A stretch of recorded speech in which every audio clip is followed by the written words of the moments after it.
Boa noite, tudo bom? Boa!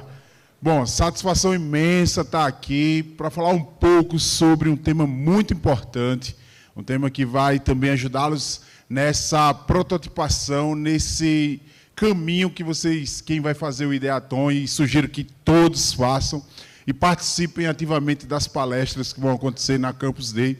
É uma honra, como eu falei, já é a segunda, e agora eu posso considerar a terceira, porque está rolando simultaneamente. Então, eu já fui até Boa Vista, a convite da Campus, para poder também participar de um Campus Day lá, e foi fantástico. E falar sobre esse tema, negócio de impacto, que é um tema que eu vivencio, que eu me alimento, que eu trabalho, que eu vivo unicamente e exclusivamente de negócios de impacto social, é assim um privilégio.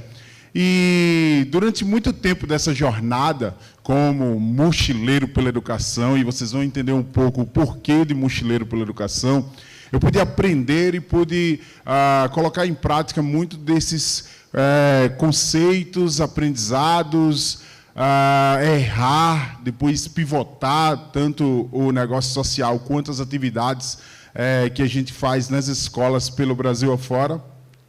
Mas eu queria começar com uma provocação muito, muito importante aqui para vocês. Já pararam para imaginar quantas oportunidades de negócio, de empreender, de projetos, de você colocar e formar parcerias que vocês, no dia a dia, observam e às vezes não se dão conta de que aquela problemática, de que aquele universo ali na sua rua, na sua comunidade, no seu bairro, na sua escola, na sua universidade, na sua empresa, pode ser sim uma oportunidade para você começar a criar soluções importantes aí para ajudar pessoas, principalmente falando exclusivamente do negócio de impacto da base da pirâmide.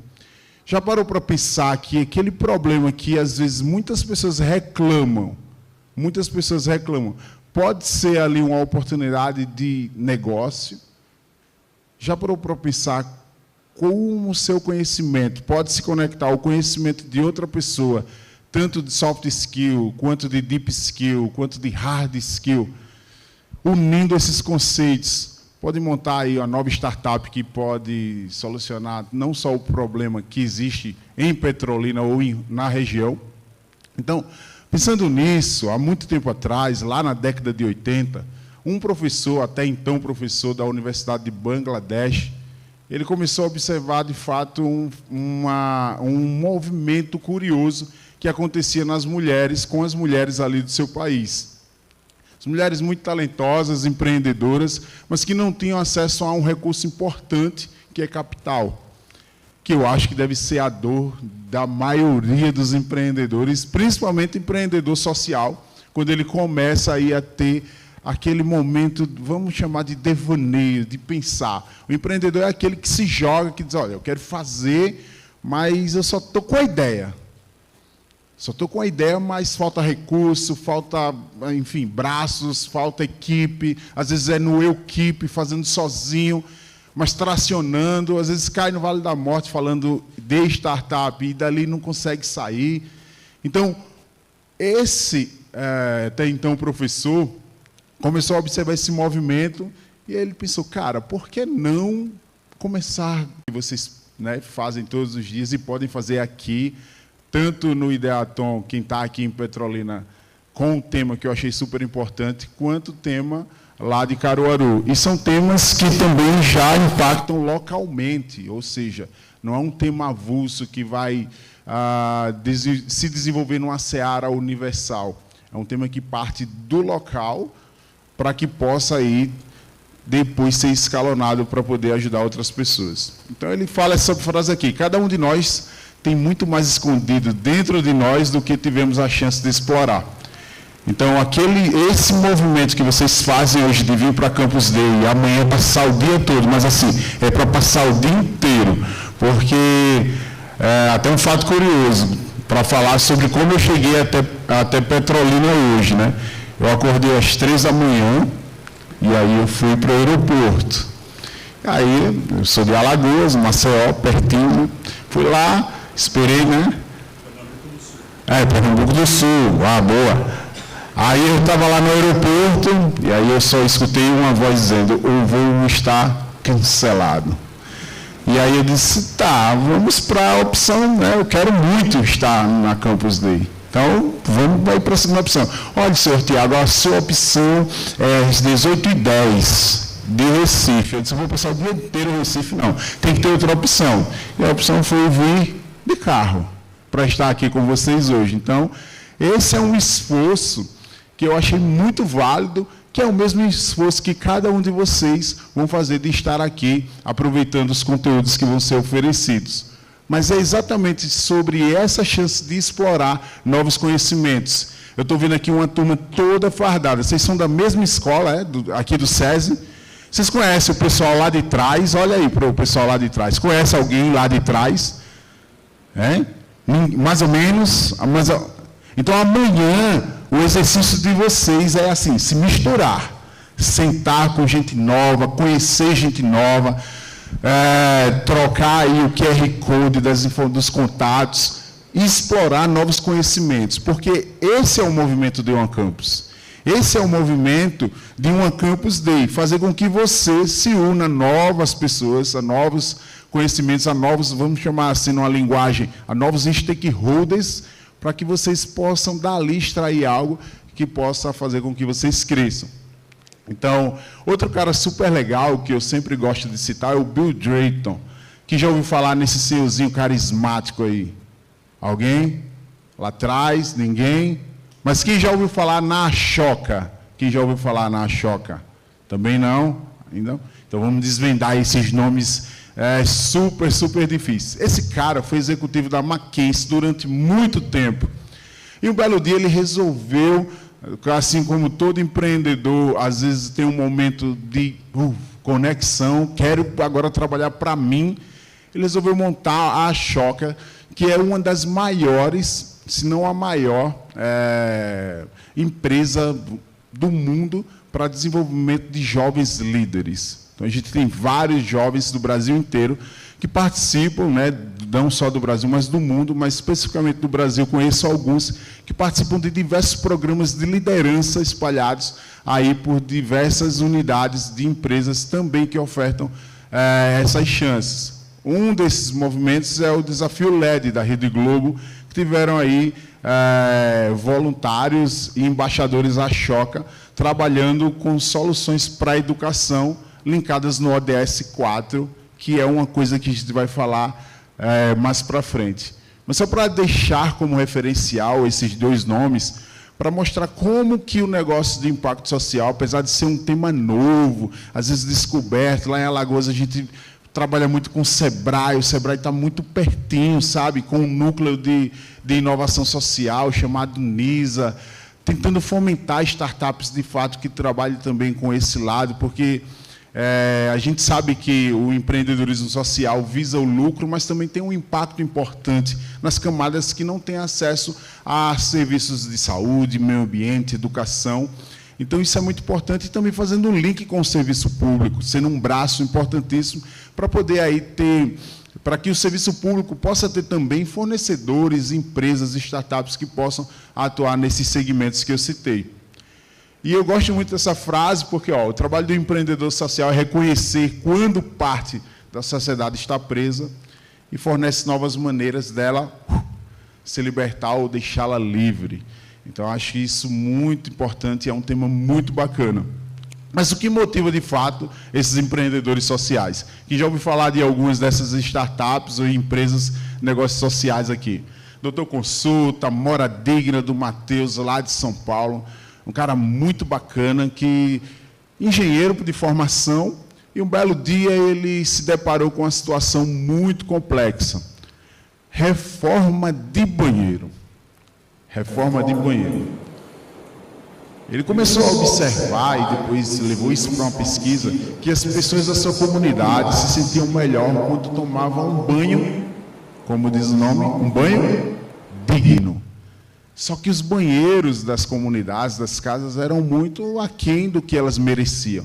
Então ele pensou, eu me formar, como engenheiro, eu vou montar uma empresa chamada Moradigna, que vai oferecer reformas a preço mais acessíveis para essas pessoas, para que, pelo menos, o banho elas tenham esse momento. Porque o banho, né, é o primeiro ali momento, depois você acorda, você vai lá, escova os dentes, alguns trocam, né, vai lá, toma café, depois escova os dentes, depois escova os dentes, toma café, mas o banho é o despertar do dia.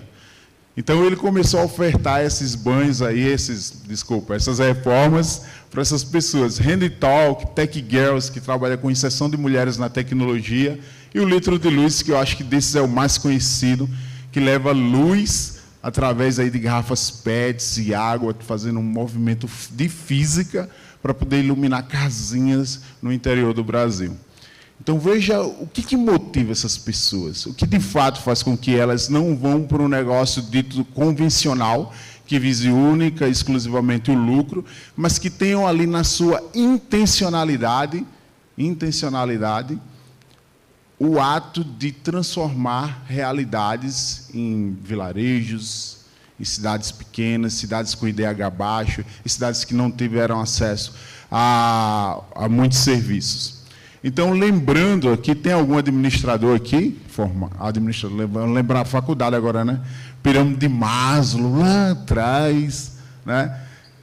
Basicamente, o empreendedor social trabalha com a primeira camada da pirâmide de Maslow, que é as necessidades fisiológicas. Então, o quê? Saúde, educação, moradia.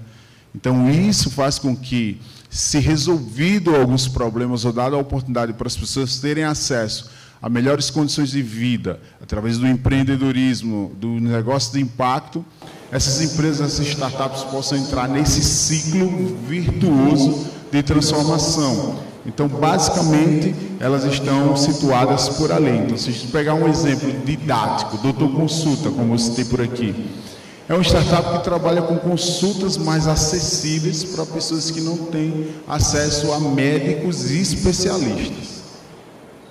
Otorrino, ortopedista, dermatologista. Então, eles se unem e fazem os cadastros e ofertam essas consultas mais baratas. E aí, inclusive, diminuindo a fila do SUS para essas consultas e também para, agora, cirurgias eletivas. E vejam o tamanho do impacto que isso causa. Outro exemplo muito bacana é o Carteiro Amigo. Já ouviram falar no Carteiro Amigo? Não? Comunidades do Rio de Janeiro, carteiro não tem acesso, às vezes. Vamos citar o Rio, mas já também tem outras cidades como São Paulo. O carteiro não tem acesso, ele coloca lá na sua justificativa da não entrega da correspondência, dificuldade de acesso. E aí ele não especifica o motivo. Mas o que a comunidade faz? Coloca uma unidade e treina, junto com o time dos Correios, pessoas da comunidade que têm acesso a esses locais e que conhecem para ser o carteiro amigo. E aí eles ganham uma bonificação, um salário ou uma bolsa para poder também colaborar para que a correspondência chegue até esses locais. Então, veja qual o impacto que isso de acesso à informação essas pessoas têm. Enquanto a gente não chega num momento de digitalização, para as pessoas terem acesso também de forma online, digital, através de blockchain, enfim, de tantas outras formas de terem acesso a documentos. Então, esse poder da observação é uma provocação que eu quero fazer aqui com vocês hoje, para que amanhã vocês cheguem fervendo, porque Campos, hoje a gente está assim, nesse momento, está todo mundo lá atrás, né, no escurinho e tal, mas amanhã é energia. Na verdade, amanhã não, hoje. A partir de hoje já é energia. É acordar e pensar, cara, essa oportunidade bacana, é o pré, né, é o pré-momento aí da Campus Nordeste, onde vai reunir mentes do, eu não diria nem só do Nordeste, mas do Brasil inteiro, vão estar reunidos para poder fazer mais conexões junto com vocês. Então, numa definição bem simples, os negócios sociais, eles são modelos de negócios com diferentes formatos jurídicos. Então, pode ser startup, pode ser empresa convencional, mas que traz aí na sua essência essa forma de poder impactar e ajudar pessoas na base da pirâmide. E o mais importante de tudo, do que se falou durante muito tempo, era que os negócios de impacto social eles não tinham uma dinâmica bem esclarecida. E hoje nós já sabemos que a dinâmica de mercado de compra e venda tem que ter um produto para vender. Um produto, um serviço, porque se você só... isso até trago como o meu próprio exemplo, durante muito tempo o Mochileiro pela Educação não tinha um produto para vender. Então eu só doava livros. E as pessoas diziam, cara, mas isso não é impacto social, você está fazendo um trabalho de terceiro setor, de um instituto, de uma ONG, de uma organização não governamental. Qual é o teu produto? E aí, para a gente poder trabalhar um produto que fosse acessível, como kits de livros, a estante literária, demorou muito tempo, porque a cabeça do Tiago, enquanto empreendedor, não queria vender. Né? Porque eu tive a vida transformada pela educação, então, para mim, não fazia sentido. Mas o meu projeto, até então projeto, ele ia morrer em, 6 meses, quando o mercado viesse e dissesse, beleza, de impacto você está ok, mas cadê os resultados, cadê a sobrevivência, cadê a solidez, cadê os balanços financeiros, cadê o seu CNPJ para a gente poder ter acesso ao crédito? E aí eu ia ficar assim, não tenho.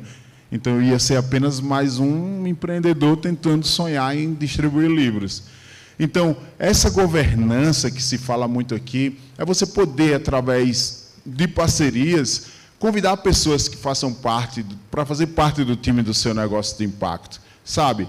Alguém de projetos que pode te ajudar a prototipar projetos importantes, alguém do financeiro que possa fazer consultoria financeira para você poder analisar e entender os dados da saúde financeira do seu negócio de impacto. E tudo isso começa onde vocês estão, escola, universidade, participando de maratonas, participando do Ideaton, né? Então, a gente fica muitas vezes preso só na ideia, na solução, mas esquece de entender o pilar, a base, né? O que vai fazer com que você se sustente e exista por mais tempo e possa depois se reinventar. Então, está aqui um gráfico bem simples, os negócios sociais, né? Minimização dos problemas e geração de lucro. E é lá embaixo o comprometimento e a intenção do empreendedor, de fato, de estar resolvendo esses problemas.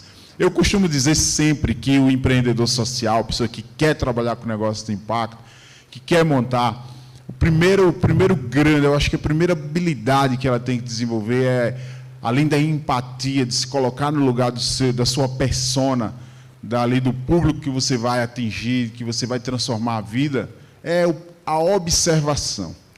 É poder trazer uma observação analítica e crítica sobre aquele espaço e aquele universo que você está querendo atuar. Então, se você quer trabalhar com tecnologia e levar conceitos ou conhecimento de robótica para escolas públicas do interior de Pernambuco, que não tem acesso, por exemplo, a Arduino. Um exemplo bem, aqui que eu pensei. Começa a montar ali a sua solução e começa a ver como que você vai criar canais de distribuição, canais de venda, e como que vai ser o seu brand, né? O seu negócio, como é que você vai fazer para que isso chegue, de fato, lá na ponta. Naquela criança, ela não vai ter a grana para pagar, mas quem vai ser o seu cliente? Então, isso é muito importante, mas é um tema que vocês vão aprender no Ideaton, eu tenho certeza. Então, solidez, para mim, sempre foi um grande desafio para quem empreende socialmente. Porque a gente via muitas ONGs, muitos institutos nascendo e morrendo depois de um tempo, porque não tinha segmento. Era muito ruim a gente voltar na porta da empresa, depois de uma grande empresa, e pedir novamente, né? Por favor, ajude nessa ação. E aí, quando se fala ação, se fala uma coisa efêmera, esporádica. Eu vou lá e faço uma sopa durante o final de semana. Eu vou lá e faço uma ação de fazer um curso de informática aos finais de semana. Não é o seu trabalho final. É simplesmente você está atuando, de fato, minimizando, ajudando a minimizar um impacto que está sendo corrigido através das suas ações, mas que não tem ali uma constância, uma consistência, que não tem uma base. Então, acho que solidez, para mim, foi esse grande desafio. E esse cara, né, que é um antropólogo, James Cassio, que criou, inclusive, um dos temas mais atuais, que é o mundo Bene, né? Fala sobre um mundo, depois do mundo VUCA, que era um mundo aí ambíguo, veloz. Esse cara veio com essa nova roupagem de trazer um mundo frágil, um mundo ansioso, principalmente pós-pandemia, um mundo onde as mudanças e as transformações acontecem assim, ó. E o tempo de retenção e atenção no conhecimento que está cada vez menor. Antes a gente ficava no YouTube assistindo um vídeo de 1 minuto, ó, vou ser bem generoso, tá? 1 minuto e meio, né? Hoje, se não tiver muito interesse, a gente, se não for um tutorial ali de como aprender alguma coisa, eu geralmente fico nos tutoriais, né? Como, sei lá, aprender alguma coisa, eu fico até o final para ver, mas geralmente é short, né? 15, 30 segundos, 20 segundos. Se não interessou, não é legal. E o desafio dos criadores de conteúdo para a gente poder, né, criar algo que seja interessante, que possa, de fato, levar o conhecimento e educar em 15 segundos. E eu pensando que palestrar num TED de 18 minutos era desafiador.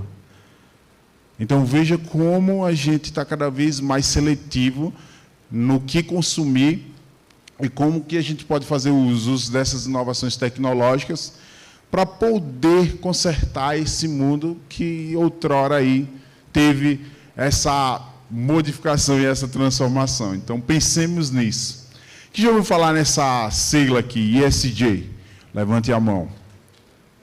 Que o time daqui já está todo mundo expert, né, em ESG. É um tema relativamente novo. A primeira vez que você ouviu falar nesse tema foi em 2015, no relatório da ONU, onde tinha uma frase que parecia sutil, mas que trouxe à tona um movimento muito importante que está acontecendo hoje nos consumidores. Ganha mais quem se importa. Ganha mais quem se importa. Isso muito é trazido pelo movimento do consumidor, de mudar sua perspectiva e de analisar as empresas que se importam com o meio ambiente, analisar as empresas que se importam com diversidade, analisar as empresas que se importam com a educação, analisar as empresas que se importam com o impacto dos resíduos, que é o tema, né, do Ideatom, que elas geram e qual o destino que elas vão dar para esses resíduos. Então, o consumidor começou a analisar, além da qualidade da roupa, do tênis, do relógio, da camisa, do serviço, do celular, enfim, o consumidor também começou a analisar isso, né? Será que essa empresa se importa de fato com o futuro para os nossos filhos, para os nossos netos, para o meu futuro, para o meu presente? Como que eu vou fazer uma decisão de compras, né? Por que eu estou comprando dessa loja, dessa empresa? Obrigado. Então, aqui essa sigla trata-se de ambiental, social e de governança. Então, essas práticas ali inseridas que até então eram mais tidas como práticas de responsabilidade social. Uma empresa ajudava uma ONG e ali vinha a isenção do imposto de renda, e ela colocava no relatório, show, beleza. Ok, estou fazendo a minha parte, né?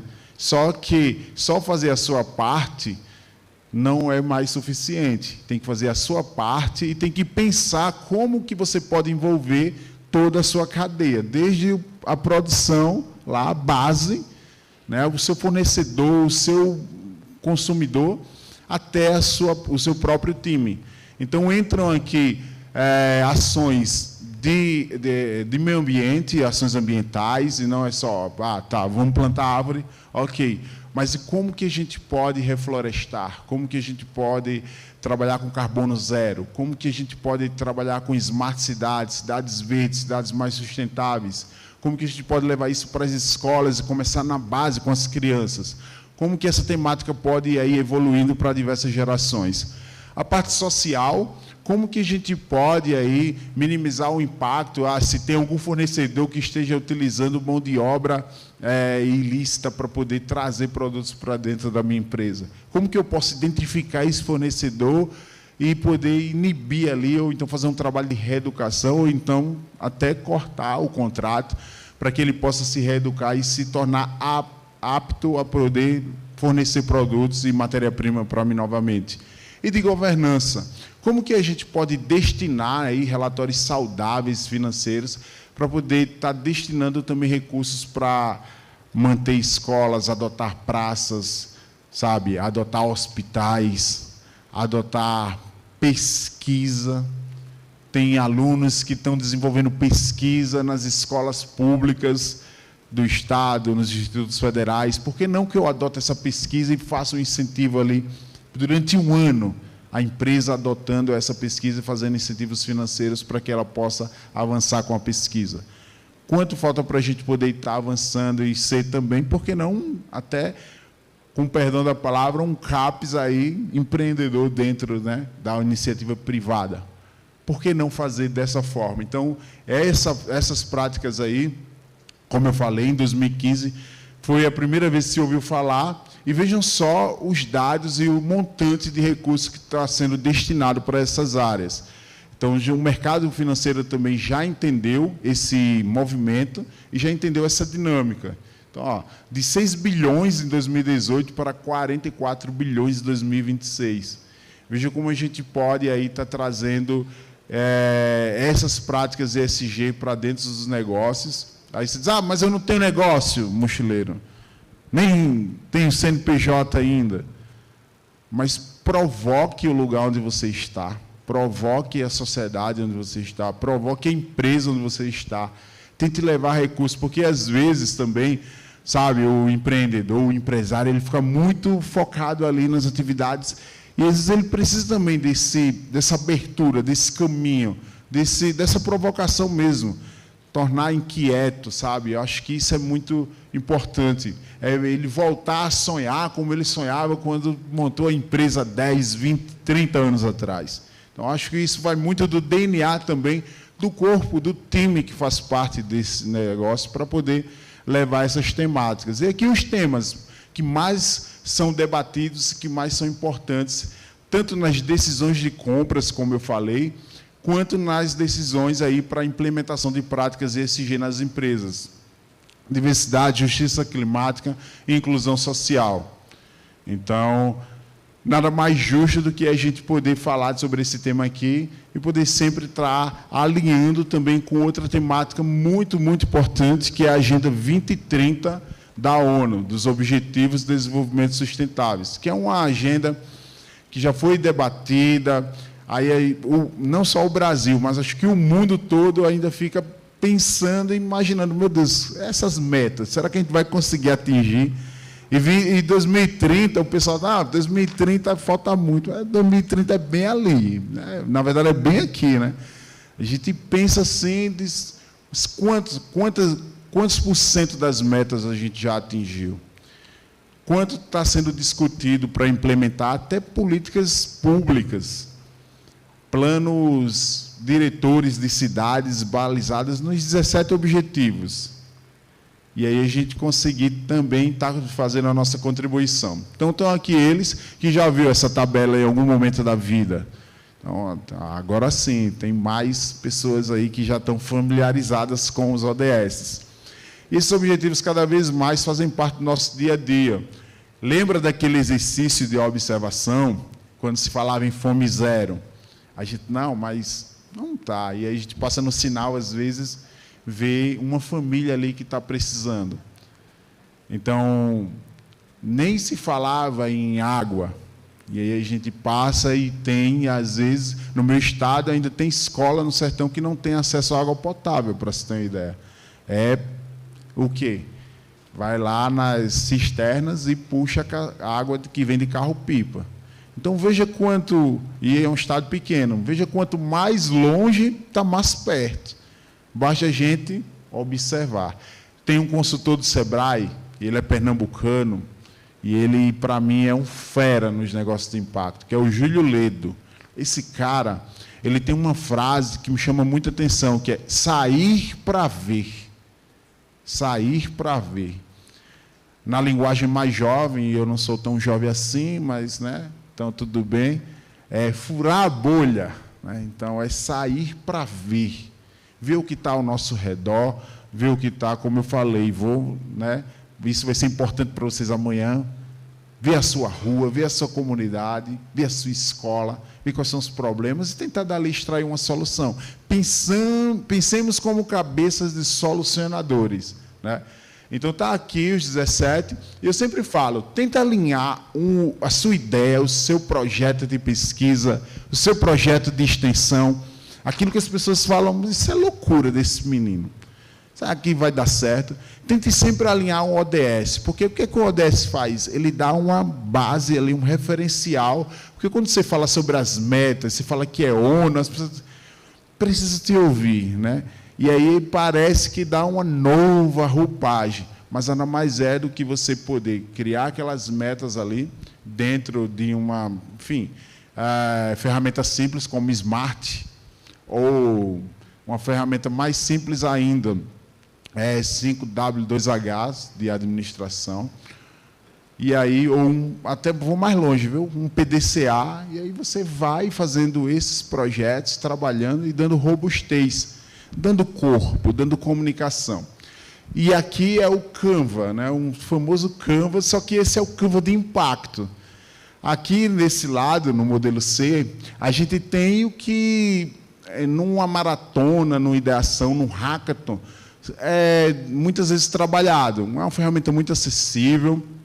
E tem um livro também, Business Model Generation, do Ostewald. Então, é uma ferramenta que já foi discutida e debatida muito, mas que, quando incluída aqui também a parte da teoria da mudança, porque o negócio de impacto, ele também prevê uma mudança. Não adianta você também só cria um negócio de impacto e você só lucra, mas aquela mudança que você se propôs a fazer na intencionalidade, que você coloca lá na missão, na visão do seu empreendimento, ela não está acontecendo. E ela não está acontecendo. Então, sempre que a gente poder trabalhar com o negócio de impacto, pense também no contexto do problema, no público e o foco do impacto, que às vezes não pode ser o cliente. Um exemplo simples. Uma empresa de sapato montou ali um ecossistema de impacto dentro da sua cadeia de vendas. Cada sapato que ela vendia, ela doava para uma criança carente da África que não tinha acesso a sapato. Então, ou seja, dentro ali do preço, o cliente, na verdade, final, pagava pelos dois. Mas ela não deixava de estar fazendo essa ação. Aí, depois foi questionada, mas por que o cliente final está pagando os dois? Aí a empresa, numa sacada, disse, então eu te convido a fazer parte desse time de doadores. E selecionava clientes e levava para a África para poder fazer a doação de sapatos com as pessoas. Então, ela fidelizava o cliente e o cliente participava ativamente de uma ação, que era colocada onde? Nos relatórios de ESG, apresentado para o time de sócios e investidores, e a empresa conseguia mais investimentos para poder se manter viva. Essa é uma das formas, é o impacto por inserção. Quando você insere dentro do seu preço, ali do seu produto, aquilo que você quer fazer para as pessoas. Provoca mudança, tem intervenção, tem estratégia. E tem as saídas, né? Está lá o sapato, o menino calçando o sapato da marca, que, se fosse no mundo real, talvez ele nunca tivesse a oportunidade. E, durante esse tempo, a gente tem que sempre pensar em estar em constante aprendizado. E aí eu sempre falo, o meu sobrinho, João Miguel, tem 8 anos, ele pergunta assim, tio, quando é que você vai deixar de estudar? Eu disse, rapaz, é uma boa pergunta. Porque desde que eu nasci, olha só a frase que ele usou, desde que eu nasci, que eu vejo o senhor estudando. Eu disse, eu acho que você vai ficar velho, se eu estiver também vivo daqui para lá, você ainda vai me ver estudando. Porque a gente sempre está em constante transformação, como eu falei, mas também tem que estar sempre atualizado para poder fazer as coisas acontecerem. E a forma que eu sempre encontrei, e aí eu sou, né, do livro, vou lá, compro, cheiro o livro na livraria, sou apaixonado por livro. Daqui a pouco vocês vão entender o motivo pelo qual, ou os motivos pelos quais o livro faz parte da minha trajetória inteira, completa. Desde que eu tive o primeiro, o segundo, na verdade, o terceiro encontro mais importante da minha vida, que foi com um livro na biblioteca pública da minha escola. E aí, esses livros aqui eu trouxe para deixar como dicas para vocês poderem ter acesso. Alguns deles já têm em PDF também, para vocês poderem ir trabalhando e também entendendo sobre o aprendizado a longo prazo. E durante esse tempo, eu sempre procurei, com o Mochileiro pela Educação, deixa eu só abrir aqui, quebrar o protocolo.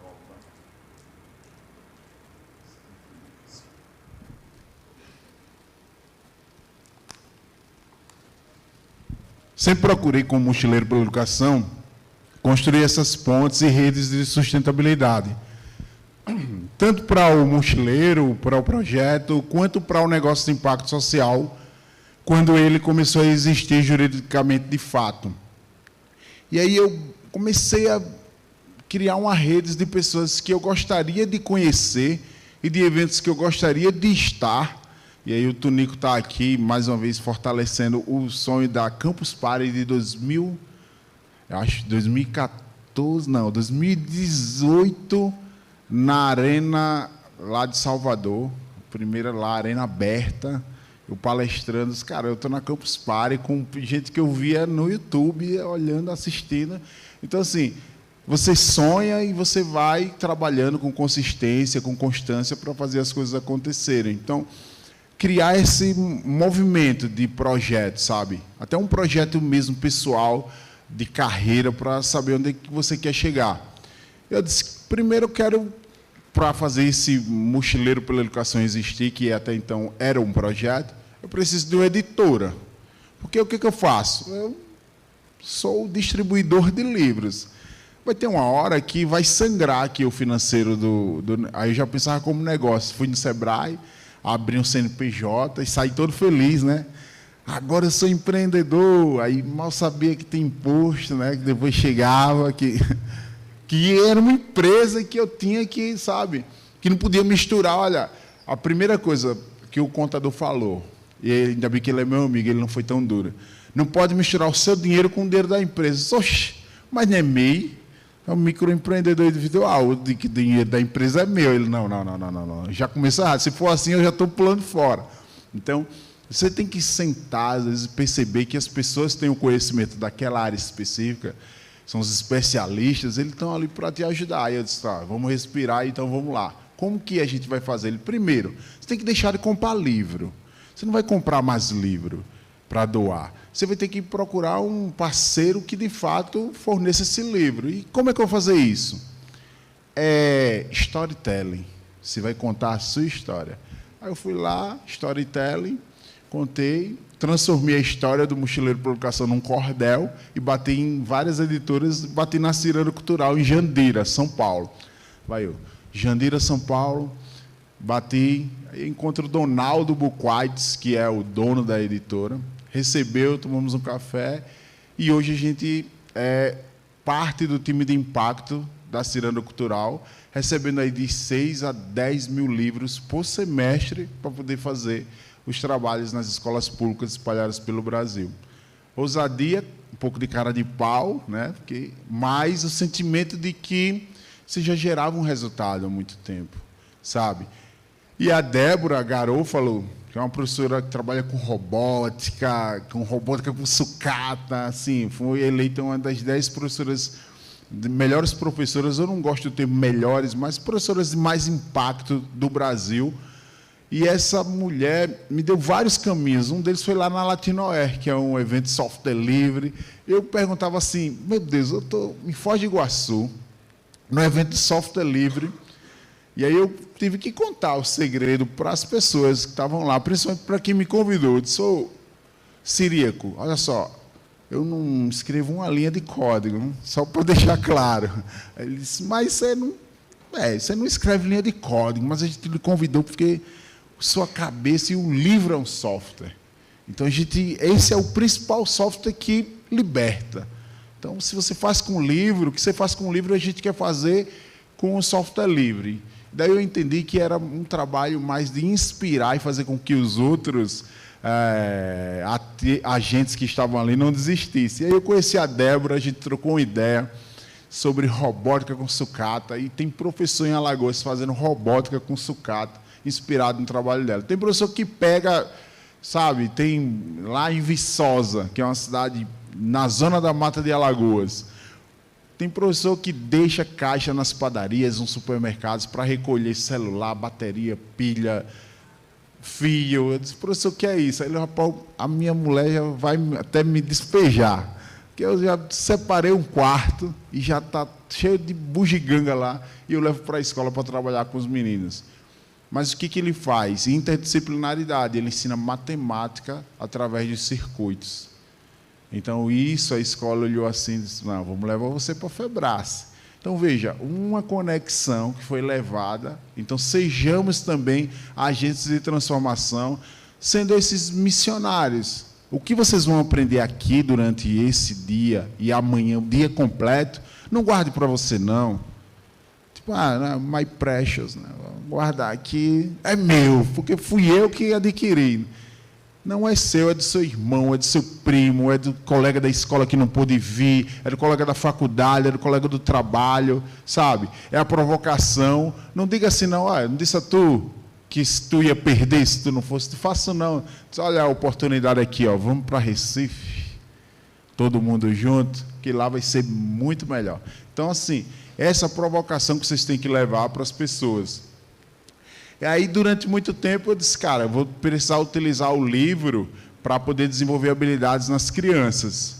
E aí a gente começou a trabalhar, de fato, com esses três sistemas de habilidades, principalmente deep skills, autoestima, autoconfiança, paixão, entusiasmo, compaixão, ética, honestidade e felicidade.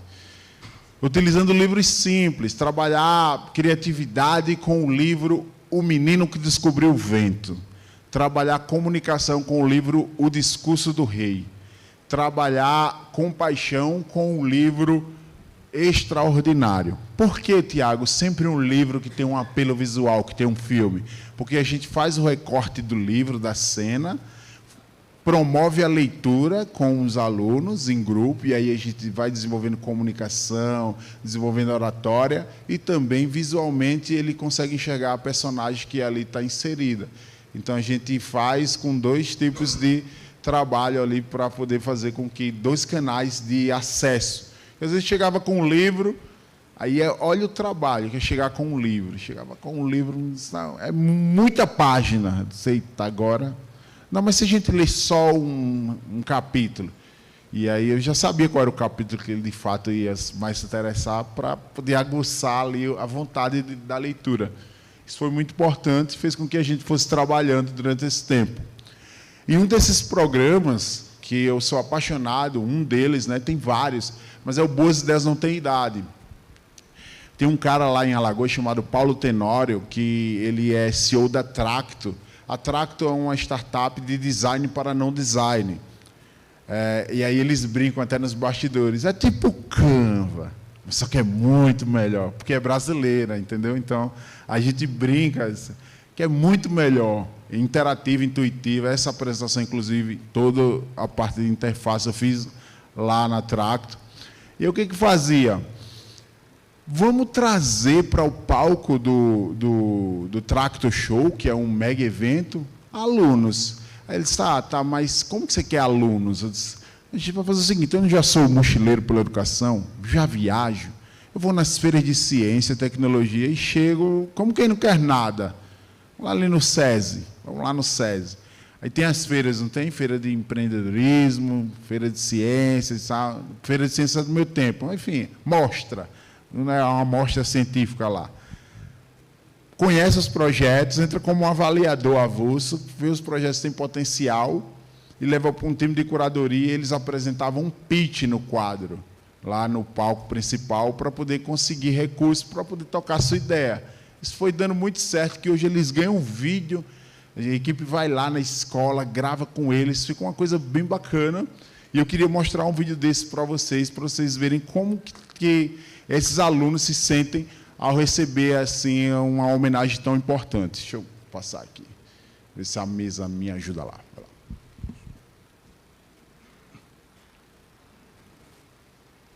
A pesquisa do projeto Biopolímeros utiliza amido e bioativos para criar filmes biodegradáveis que conservam frutas, oferecendo assim uma alternativa segura e sustentável aos polímeros sintéticos.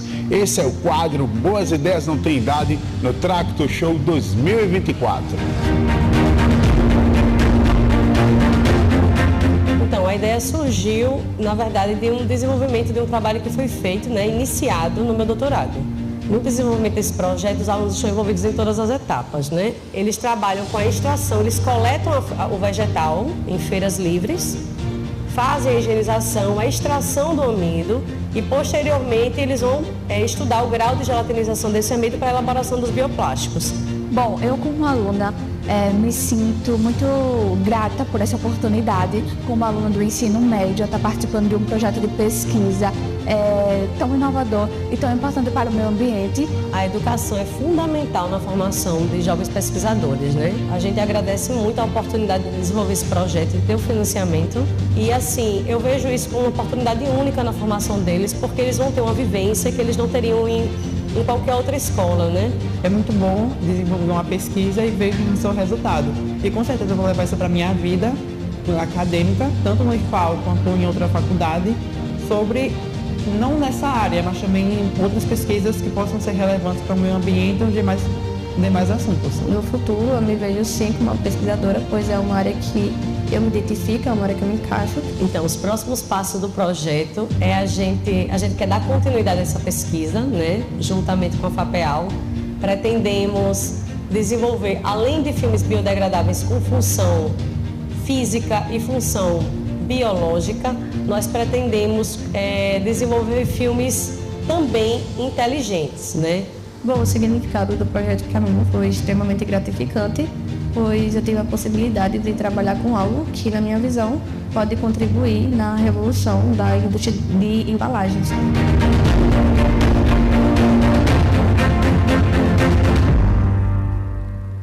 Então, esse foi um dos projetos selecionados desse ano. Projeto, assim, fantástico, está trabalhando com bioplástico extraído de amido. Aí eu chegava assim e dizia, cara, eu nem sabia que isso existia. Lá em Alagoas a gente tem muita cana-de-açúcar, a gente selecionou um projeto dos meninos trabalhando com fabricação de papel a partir da palha da cana-de-açúcar, do bagaço da cana-de-açúcar. Então, isso não é exclusivo e eu até ouso dizer, com certeza, que Pernambuco tem muito mais projetos tão interessantes quanto nascidos de alunos como vocês. Vocês têm uma oportunidade única e bacana de poder estar contribuindo e compartilhando esses projetos amanhã no Ideatom, em Recife, na Campus Nordeste. Então, assim, a oportunidade de estar tendo contato, fazendo um network, que muita gente diz, mas o network é coisa do passado. Não, o network é coisa do presente. É o que eu pedi para vocês amanhã, todo mundo fardado, Se misturem. Vão lá, conheçam novas pessoas e vão fazendo mais conexões. E aí o Mochileiro pela Educação, essencialmente, aqui não está passando mais. Tem como passar aí na mesa? Pô? A pesquisa... beleza. Só volta aí. Aí o Mochileiro pela Educação trabalha com 3 bases importantes hoje, falando especificamente do nosso negócio de impacto. A gente quer construir um mundo onde mais jovens leem, um mundo onde mais jovens empreendem, um mundo onde mais jovens inspiram. Dentro desses 3 pilares, nós temos os programas. Os programas com os livros, que a gente desenvolve habilidades de leitura, comunicação, oratória, storytelling. Os programas de empreendedorismo, onde tem o Boas Ideias Não Têm Idade, onde tem o Eu Lidero, que são programas para desenvolver a capacidade de habilidades empreendedoras com os jovens e crianças, também, muito inspirado no SER, na Educação Empreendedora do Sebrae, e também no GEP, que é um programa assim, muito bacana. Até vocês jovens podem ir lá bater no Sebrae, ou então no Senai, ou então na secretaria, junto com o secretário, para poder dizer, olha, tem um projeto aqui que pode desenvolver ciência e tecnologia através do empreendedorismo com alunos. Tenho certeza que vai ser muito bem recebido. E dentro dessa vertente, a gente conheceu a Clara Beatriz, uma jovem lá de Irecê, na Bahia. Olha o quanto que eu viajei. Eu vim de carro para Petrolina, mas eu já fui para Irecê de ônibus. E aí, de Maceió, de Irecê, eu disse, meu Deus do céu, quantos dias? Um dia, 24 horas de ônibus, assim. Um monte de livros, e não chegava mais. Eu passava tanta cidade que eu disse, Jesus amado, eu não vou chegar nunca mais nesse lugar. Mas cheguei, Irecê, com uma placa lá, aqui é Irecê, tudo que se planta, dá. A terra do feijão. Aí eu cheguei lá, conheci a Clara Beatriz, uma menina de 15 anos, que tinha um sonho, difundir a leitura na sua cidade, através de casinhas literárias. Eu disse, pronto. Eu achava que eu era maluco, peguei uma menina agora de 15 anos, tá mais, coitada, começou mais cedo, inclusive. E a mãe dela incentivou, disse, pronto. Aí teve o incentivo dos pais, agora ninguém para mais. Eu disse, como funciona o seu projeto? Aí disse, olha, Tiago, eu fui finalista do Prêmio Jabuti, aí veja o discurso dela. Eu perguntei como funciona o projeto, ela já me disse que foi finalista do Prêmio Jabuti. Aí eu disse, pronto, já garanti os livros, porque ela, né, mostrou já um resultado de impacto. Fui finalista do Prêmio Jabuti e gostaria de ter livros aqui para a gente poder distribuir nas casinhas da minha cidade. E eu fui conhecer, ela montou o projeto arquitetônico junto com um tio dela, que não é arquiteto, é carpinteiro, mas montou. Ela passa as medidas, então, por exemplo, se alguém aqui de Petrolina tiver interesse, entre em contato, casinha de livros, e ela manda as medidas, como construir a casinha, você escolhe a praça, elege um guardião e ela envia os livros, para você fazer escambo literário. E aí você vai mostrando para as pessoas que aquele universo, que outrora poderia ser não utilizado, um espaço até parado, pode ser utilizado para compartilhamento de livros. E hoje ela tem 20 casinhas espalhadas em 3 estados. Chegou até Belém do Pará. Eu disse, pronto. Aí ninguém, né? Fui até Brejo Santo conhecer casinha de livros, pegando um Progresso. Eu acho que o Progresso é um ônibus bem conhecido aqui, né? Vem, né? Então eu fui até Juazeiro, de Juazeiro fui até Brejo, que é antes Brejo Santo, para poder conhecer também casinhas de livros. Então é um dos projetos que a gente super apoia e fica muito feliz de poder estar sempre contribuindo. Essa é uma comunidade quilombola em Bipeba, que tem uma casinha de livros. Ó, no lugar, no espaço, tem uma escola, uma árvore, onde são feitas leituras, e a casinha de livros da Clara. Então, perceba que para essa menina não existe fronteiras. Então, é uma mensagem importante para os jovens, para os adultos, para as pessoas que se acham, meu Deus, mas por que eu estou na Campus Day Petrolina? Será que é o meu lugar? Aqui é o seu lugar. Se você tem essa dúvida, não tenha mais. Esqueça. Ah, mas será que eu devo ir para Recife, montar uma caravana? E se essas pessoas vão me achar meio doido, não? Pode deixar. Né? O mundo é, de fato, feito de pessoas corajosas e transformadoras. Então, ela teve essa audácia de poder estar rompendo aí com vários outros ciclos, né? Dar acesso a crianças e empoderar crianças através da literatura. Então, achei muito bacana. E a gente sempre está indo lá, mandando os livros para ela, e ela super feliz todas as vezes. Essa é uma foto que eu gosto muito. As pessoas perguntam, quando você vai fazer o trabalho com a educação infantil, você vai de máscara, bota uma capa de super-herói, você faz a parte lúdica como? Eu disse, não faço. Eu vou assim, do jeito que eu estou. Ah, você palestra e você faz contação de história assim. Até uma professora de uma escola, de um CIMEI, criança CIMEI sabe, né? Quem não sabe, CIMEI são crianças de 3 anos, algumas não são alfabetizadas ainda, elas não escrevem. E a forma de expressão delas é através de diversas formas, sorriso, abraço, agradecimento. E aí eu cheguei, a professora disse, cadê a fantasia? Eu disse, que fantasia? Ela disse, não, você vai usar para poder mostrar aqui o seu trabalho de impacto. Não tem, professora. Ele, como é que essas crianças 200 vão ficar quietas? Ela disse, o livro. Pode deixar que o livro faz esse papel. Então, entender que o livro é o protagonista faz com que as crianças fiquem assim, dessa forma, ligadas, antenadas e fazendo esse trabalho. Então, eu já viajei para 94 cidades do Brasil Distribuímos mais de 15 mil livros em 16 estados. Tudo isso porque a educação salvou e transformou minha vida. Eu não ia ser empreendedor social, mas de jeito nenhum. Nem sonhava com isso. Não era criança que dizia, quando você crescer, você vai ser o quê? Empreendedor social. Não. Acho que a ferramenta do empreendedorismo social foi que me encontrou e aos poucos a gente foi ajustando.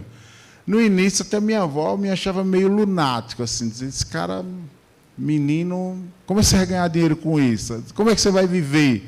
Que é a pergunta mais importante, né? Principalmente para algumas pessoas. Como você vai viver disso aí? E eu disse, cara, não sei, mas eu sei que vai dar certo. E ela acreditou, e a gente foi acreditando aos poucos, junto com muita coragem de fazer acontecer. Eu queria mostrar uma dessas visitas para vocês agora. Vamos lá.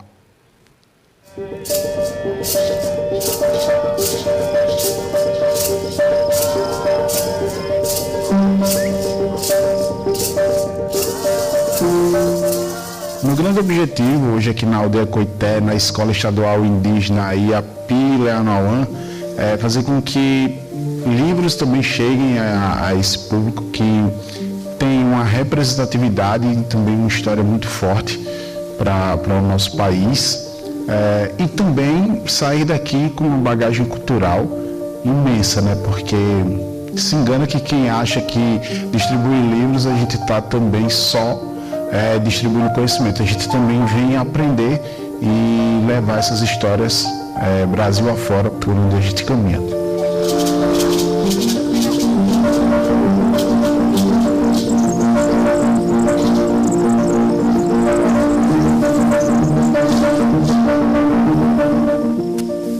Os livros didáticos, eles são fontes importantes da escola, porque aí a gente vai aprendendo cada vez mais. Tipo, a gente pega o livro, a gente estuda ele e a gente vai aprendendo.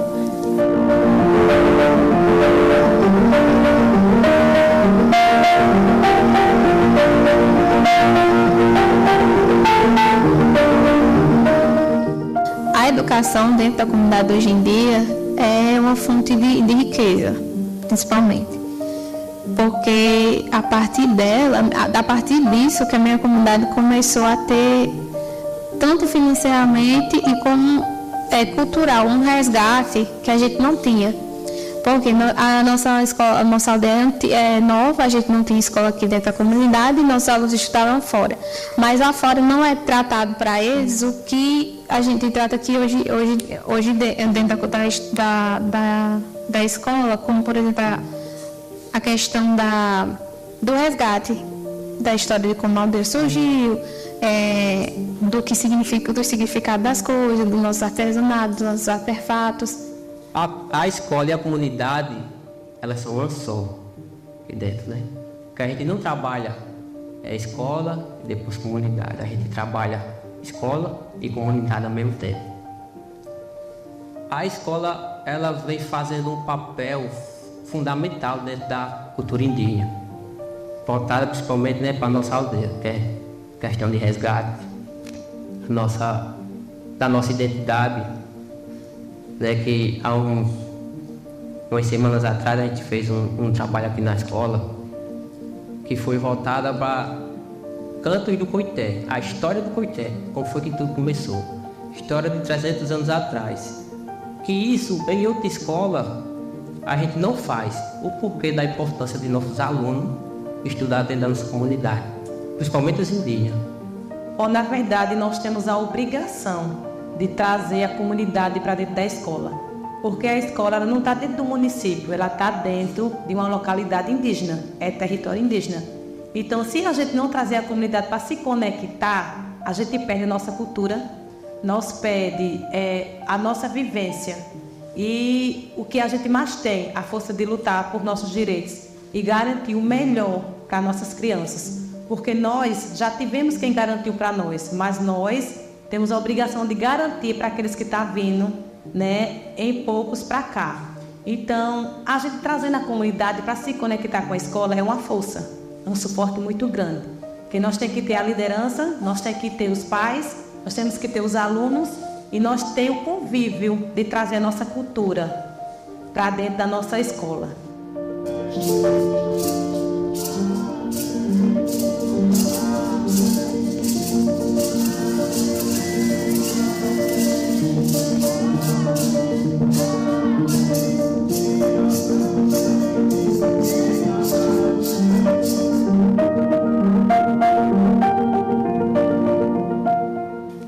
agradecer de coração a todos que receberam o projeto Mochileiro pela Educação aqui na Aldeia Coité, na Escola Estadual Indígena Iapileuanauã, e a todo o corpo docente, né, e todos os alunos também que junto com a gente fizeram dias incríveis. E eu vou levar essa história comigo para sempre, e com certeza a gente vai voltar com mais livros, porque o Mochileiro pela Educação não para.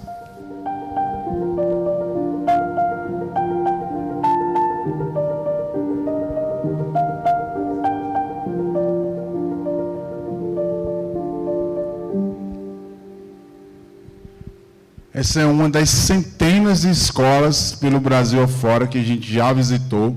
Escolas que, como a professora falou, querem essa conexão, sabe? Dentro dessa escola tem um coletivo cultural, onde eles montam os filmes, e esse coletivo audiovisual com câmeras, os indígenas aprendendo, de fato, a usar câmeras profissionais, vindas de editais que eles inscreveram os projetos, para eles poderem ali manter esse resgate e essa cultura se perpetuando pelas gerações que virão.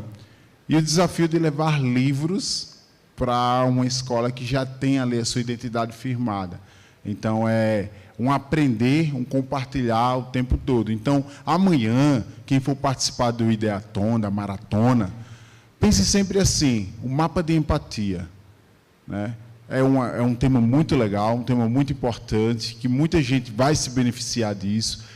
As palestras, assistam as palestras com atenção, participem ativamente, questionem, pergunte. Não tenha medo não de fazer pergunta, de questionar, de querer aprender mais, de ir atrás em buscar o conhecimento que o palestrante, que a pessoa que vai estar aqui te possibilitando nesse dia, que vai ser super especial, tenho certeza. E essa minha contribuição de poder também me disponibilizar a ajudá-los em algum momento aí da trajetória de vocês, assim como o livro e a educação têm me ajudado e fortalecendo essa jornada durante esses 12 anos de existência. Parece que foi ontem que eu fui lá na biblioteca da minha escola, encontrei um livro chamado Os Miseráveis, e eu peguei o livro assim e disse, cara, a educação acabou de salvar a minha vida. E depois daquele dia eu coloquei na minha mente, e aí tem um livro que eu vou deixar como dica para vocês. Deixa eu ver. Passa aí para mim, por favor. Só. Aí tem que passar lá. Opa. Só volta mais um.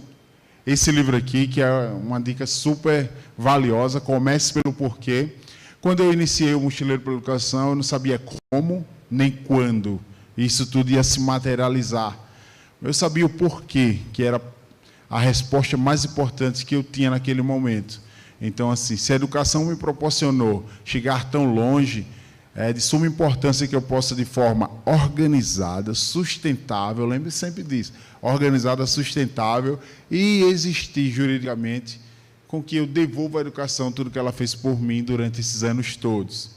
Então, ultimamente, né, eu já fiz palestras mais enérgicas, gritando. Hoje eu estou numa fase mais calma, porque a novidade eu acabei de ser pai, né, tenho uma bebezinha de 1 ano e 3 meses, então eu estou na fase aí de Jasmine está povoando ali o meu universo todos os dias. Então, tem sido também uma fase muito interessante, muito boa também para o Tiago da Silva, para o Tiago Mochileiro. Está todo mundo convidado a ser mochileiro pela educação. Quem quiser saber mais sobre o negócio de impacto, vou deixar meu contato aqui, faz perguntas. Amanhã, talvez a maratona não esteja com vocês, porque, né, vou ter que pegar o voo de volta. Se eu perder, eu vou de carro. Mas, assim, fico muito grato pelo convite, já agradeço de coração, já me coloco à disposição para vir para Recife, para Campus Nordeste, Nordeste do mundo, né? O mundo todo se encontra na Arena Pernambuco, e vai ser muito bacana tê-los nesse momento maravilhoso. E queria agradecer de coração mesmo a todos vocês que disponibilizaram tempo aí para a gente poder compartilhar um pouco da nossa jornada nessa noite super especial. E, é claro, a gente não pode terminar esse momento sem o nosso grito, né? Super importante, que já faz parte da Campus durante muito tempo. Boa! Valeu, Campus Day Petrolina. Obrigado. Tamo junto.